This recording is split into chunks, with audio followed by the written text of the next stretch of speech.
नमस्कार साथियों, आप सभी का स्वागत है कृषि अध्ययन यूट्यूब चैनल पर। साथियों, आज हम बात करेंगे अपने लेक्चर नंबर 3 और उसके अंदर हम बात करेंगे एग्रीकल्चरल एक्सटेंशन। जो सीरीज हम कंटिन्यू कर रहे थे उसमें नेक्स्ट 20 क्वेश्चंस की फर्स्ट क्वेश्चन जो यहाँ पर आप लोगों को स्क्रीन के ऊपर लाइव है, जिसके अंदर बात हो रही है किसी concept of extension education process was given by. ये किसके द्वारा दी गई थी? ये थी पॉल लिगेंस के द्वारा, जो कि कौन है? कौन है ये? Father of extension.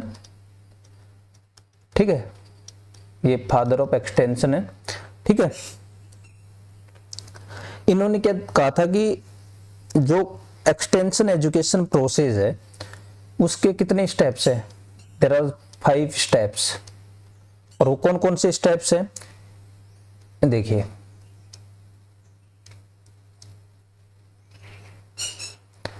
फर्स्ट, वो किसी भी चीज में मतलब टीचिंग हो रही है, टीचिंग होने के लिए सबसे पहले आपको एक सिचुएशन प्रोवाइड करवानी होगी जैसे लर्निंग हो सके। आपका एक क्लियर ऑब्जेक्टिव होना चाहिए, आपका एक क्लियर ऑब्जेक्टिव होना चाहिए। थर्ड, अब होगी टीचिंग। ठीक है, एंड फोर्थ, आप उसको इवेल्युएशन करेंगे कि जो हमने पढ़ाया है वो राइट है या रॉन्ग है। And then reconsideration. क्या होगा? रिकंसिडरेशन। ये उन्होंने 5 स्टेप्स बताए थे concept of extension education program में, जो किसने दी थी? पॉल लिगेंस ने। नेक्स्ट क्वेश्चन के ऊपर चलते हैं। इससे पहले मैं थोड़ा सा आपको लास्ट के क्वेश्चंस के ऊपर ले चलता हूं। देखिए यहाँ पर, which one of the following is not in step in ADKAS model of extension teaching. ठीक है, सबसे पहले 2 टर्म समझिए। एक तो होता है टीचिंग और एक होती है लर्निंग। ये दोनों ही क्वेश्चंस पूछे गए हैं, इसलिए मैं आपको थोड़ा सा इनके ऊपर ध्यान देने के लिए बोलूंगा। टीचिंग क्या होती है? कोई भी ऐसी सिचुएशन प्रोवाइड करवाई जाए, ऐसी कोई सिचुएशन ऐसी बनाए कि जहां आपको कुछ नया सीखने को मिले, जहां एक लर्निंग हो। ऐसी सिचुएशन जहां पर लर्निंग हो। और लर्निंग कैसे होती है? लर्निंग एक प्रकार से प्रोसेस है जिसके अंदर क्या होता है? जो पर्सन्स का बिहेवियर होता है, पर्सन बिहेवियर, ठीक है, वो चेंज होता है। दैट चेंज्ड थ्रू किसके थ्रू? Through self activity. खुद के एफर्ट से उसका बिहेवियर चेंज हो जाए तो वो कहते हैं लर्निंग। कुछ चीज को लर्न किया। ठीक है, ये एक प्रकार से परमानेंट चेंजेस होते हैं जो प्रैक्टिस और एक्सपीरियंस से आते हैं। अब लर्निंग क्या होगी? इसके लिए आपको प्रैक्टिस करनी होगी और कोई भी चीज बार बार एक्सपीरियंस करेंगे तो भी आपको लर्निंग हो जाएगी और ये आपके जहन में परमानेंट हो जाएगी। तो टीचिंग क्या होती है? टीचिंग का सिंपल सा यही होता है कि ऐसी सिचुएशन प्रोवाइड करी जाए जिसके अंदर लर्निंग हो। ठीक है, लर्निंग में क्या होता है? परमानेंटली चेंजेस होता है पर्सन्स के बिहेवियर के अंदर, वो भी सेल्फ एक्टिविटी से। अब इस चीज के लिए एडकास मॉडल ऑफ एक्सटेंशन टीचिंग है। ठीक है, एडकास मॉडल ऑफ एक्सटेंशन टीचिंग है जो किसके द्वारा दिया गया है? वो दिया गया था विल्सन एंड गैलुप के द्वारा। इसके अंदर 6 स्टेप्स है। ये क्वेश्चन भी पूछ लिया गया, 2 बार पूछा गया है कि एक्सटेंशन टीचिंग है उसके अंदर कितने स्टेप है? 6 स्टेप्स है। कौन कौन से स्टेप्स है? पहले किसी भी इंसान का हम अटेंशन ग्रैब करेंगे, अपनी ओर अटेंशन लेके जाएंगे। सेकंड, उसका इंटरेस्ट आना लगेगा, अब उसका इंटरेस्ट जगेगा। थर्ड, वो कन्विक्शन हो जाएगा, मन कन्विक्ट हो जाएगा कि हाँ जो बता रहे हो सही है। फोर्थ, इससे पहले जो थर्ड स्टेप है, थर्ड स्टेप में यहाँ पर क्या आएगा? उसकी डिजायर आएगी, डिजायर के बाद कन्विक्शन है। ठीक है, और फिफ्थ स्टेप, हम कोई एक्शन लेंगे और लास्ट में चेक करेंगे कि उससे लर्नर सेटिस्फाई है या नहीं है, क्योंकि लर्नर की सेटिस्फैक्शन इंपॉर्टेंट है। तो ये 6 स्टेप्स है। तो यहाँ पर which one of the following is not a step in ADKAS model of extension, that is evaluation. Evaluation extension जो एजुकेशन प्रोग्राम, एजुकेशन जो प्रोसेस है, एक्सटेंशन एजुकेशन प्रोसेस, उसके अंदर एक इंपॉर्टेंट पार्ट है, but is not an part of extension teaching. Next question के ऊपर चलते हैं। ये क्वेश्चन इसके साथ साथ आरपीएससी डब्ल्यू 2021 में भी पूछा था और ऑलरेडी हम डिस्कस कर चुके 6। अब चलते हैं अपने दूसरे टॉपिक की ओर। देखिए, consider the following essential phases in extension education process has identified by JP लिगन्स।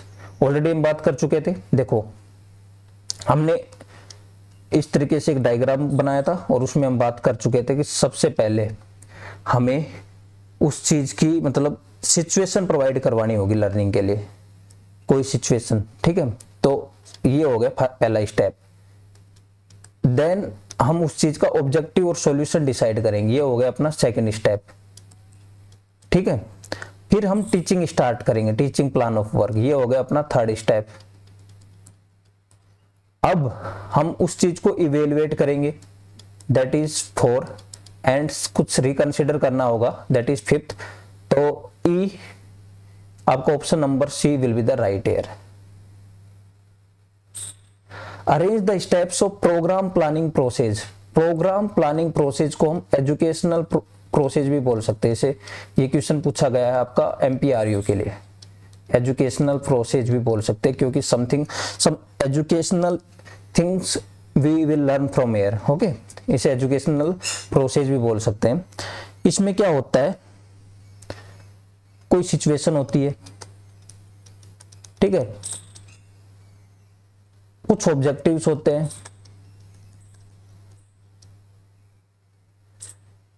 Problem होगी और प्रॉब्लम का सॉल्यूशन होगा। ये एक प्रकार की ये स्टेटमेंट है, ये स्टेटमेंट, उस स्टेटमेंट के अंदर सिचुएशन, ऑब्जेक्टिव, प्रॉब्लम और सॉल्यूशन दिए हुए होंगे, वो आपकी आती है प्रोग्राम प्लानिंग प्रोसेस के अंदर। इस सभी चीजों को हम टैकल करते हैं, इन 4 चीजों को, ठीक है। ये सारी की सारी चीज जो नीड बेस होती है और इंटरेस्ट बेस होती है, किसके ऊपर, फार्मर की इंटरेस्ट, क्योंकि हम अभी एग्रीकल्चर एक्सटेंशन की बात करें तो हम फार्मर की बात करें, उसकी नीड और इंटरेस्ट के ऊपर होती है, ठीक है। अब देखिए, सबसे पहले हम किसी भी सिचुएशन की एनालिसिस करेंगे, then we will determine some objective, हम ऑब्जेक्टिव को डिटरमाइन करेंगे, देन क्या करेंगे, हम फॉलो प्लान ऑफ वर्क बनाएंगे एंड इवेल्युएशन करेंगे। The option number A will be the right एयर। अब यहां पर which one of the following statement are correct about extension program planning for transfer of agricultural technology। देखो, agricultural extension is mean for dissemination of technology, उसका major work ही ये होता है कि टेक्नोलॉजी का डिसेमिनेशन किया जाए। तो यहाँ पर इट रिक्वायर एडवांस थिंकिंग, सही बात है, that is social action process and it is built around content. Option number D will be the right एयर। A written statement, I already discuss about कि जो आपकी प्रोग्राम प्लानिंग प्रोसेस है, program planning जो process है वो एक statement है। It is an a written statement which describe propose activities, problems they address, क्या प्रॉब्लम्स वो एड्रेस करना चाहते हैं, the action and resources required, that is we call program, ठीक है, उसे प्रोग्राम कहेंगे। और प्लानिंग क्या होती है, प्लानिंग क्या होती है, एक डिजाइन होता है, समझने की कोशिश कीजिए, कोई डिजाइन है जिसके अंदर एक कोर्स ऑफ एक्शंस है कि ये एक्शंस हम लेंगे,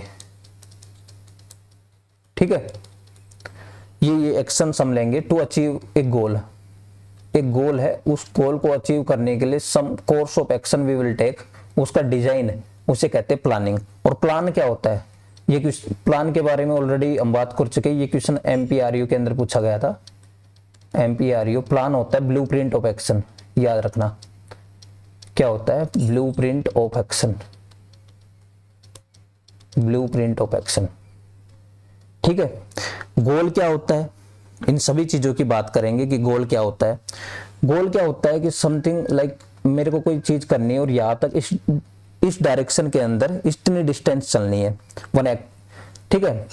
सपोज करो कि मेरे को अपनी जो सोरगम की इल्ड है अभी 10 क्विंटल पर हेक्टेयर है और अभी 30 क्विंटल पर हेक्टेयर करनी हमको है, ठीक है। तो इस डायरेक्शन में जितनी डिस्टेंस में कवर करूंगा वो गोल है।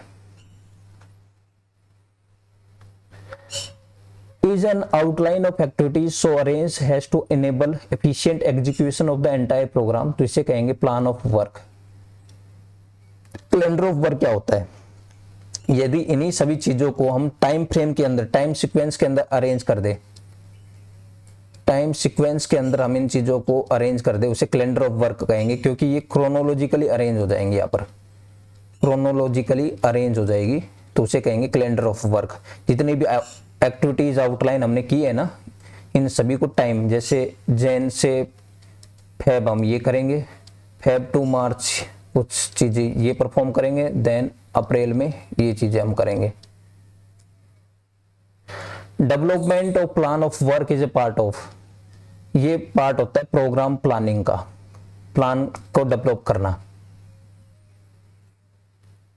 Program planning is defined as, program planning simply एक कंटिन्यूअस एजुकेशन प्रोसेस है जिसके अंदर कुछ कोऑपरेटिव एक्टिविटीज होती है। कोऑपरेटिव एक्टिविटीज का मतलब है सब लोग उन चीजों को मिलकर करते हैं, कोऑपरेटिव एक्टिविटी होती है, ठीक है। जिसके अंदर एक लोकल फार्मर्स रहेंगे, दूसरी साइड को एक्सटेंशन स्टाफ रहेगा, ठीक है। ये सभी मिलकर कोई प्रॉब्लम को आइडेंटिफाई करेंगे, प्रॉब्लम दे विल आइडेंटिफाई, उस प्रॉब्लम का सॉल्यूशन निकालेंगे, उसके ऊपर फिर एक्शंस लेंगे टू अचीव दैट गोल।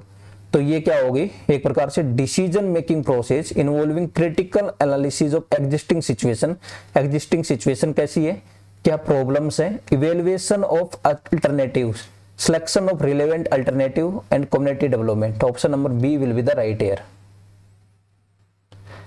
सबसे पहले ये जैसे प्रोग्राम प्लानिंग क्या होती है कि जो पीपल, जो वहां पर लोग हैं, वहां उनके साथ मिलकर जो काम किया जाता है ना, उसे प्रोग्राम प्लानिंग कहा जाता है। अब क्या कहते हैं, देखो ऑलरेडी हम बात कर चुके, continuous cooperative activity involving local farmers, extension staff, which objective are set, in which objective set किए जाते हैं एंड एक्शन प्लान किए जाते हैं, उसे कहते हैं प्रोग्राम प्लानिंग प्रोसेस। अब देखिए बार बार एक टर्म आ रहा है ऑब्जेक्टिव, ये क्वेश्चन पूछा गया था ओपीएससी डब्ल्यू 2026 के अंदर। देखिए ये क्या होता है,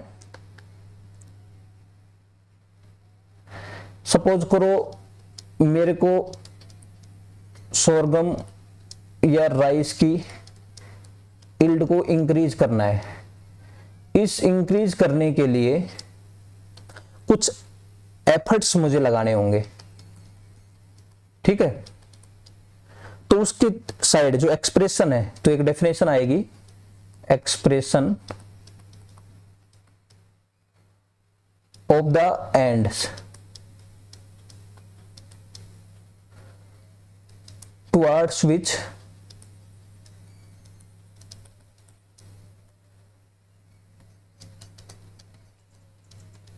efforts are directed।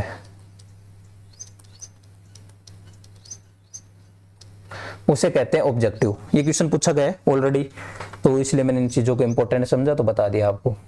In the program planning process first step is, देखिए अब प्रोग्राम प्लानिंग प्रोसेस के अंदर सिंपल सा मैं आपको बता दूं, यहाँ पर 8 स्टेप है। इन 8 स्टेप्स को आपको याद रखना। जैसे एक्सटेंशन टीचिंग के अंदर 6 स्टेप थे, यहाँ पर 8 स्टेप्स है। पहला स्टेप है कलेक्शन ऑफ फैक्ट्स, फैक्ट्स को इकट्ठा करेंगे। दूसरा हम क्या करेंगे, analysis of the situation, analysis of situation, वह एक्चुअल में वो सिचुएशन कैसी है, ठीक है। Then identification of problem,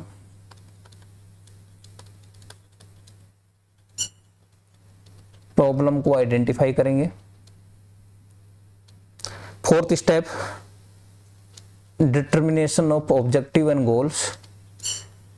problem का पता चल गया, अब हम ऑब्जेक्टिव डिसाइड करेंगे कि हम किस साइड को हमारे एफर्ट्स लगाएं और कहाँ तक, कितनी डिस्टेंस तक हम अपने एफर्ट्स को लगाएं।